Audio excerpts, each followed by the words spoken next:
Okay, it's just after 6 o'clock in the morning. Reasonably cold Melbourne morning. This car is being tuned by Pit Lane Performance on E85. We've got my XCal showing the air intake temp and the coolant temps, just to confirm the temperatures are low. We shall see how this thing starts.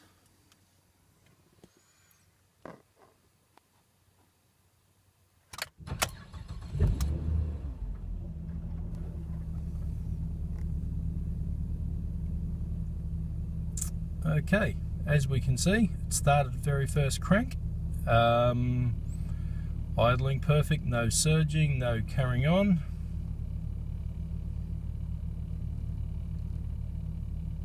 So far it all looks fairly good. Still continuing to run. Tacho still nice and steady.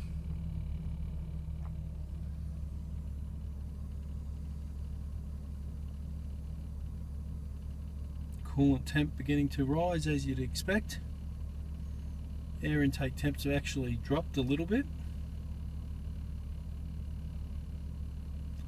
Just to confirm the outside temperature.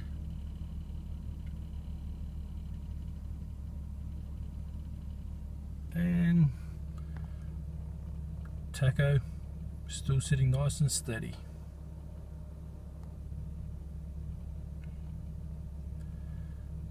Well, for E85, people say it can't start well when it's cold. I guess time taken, it can. Thank you.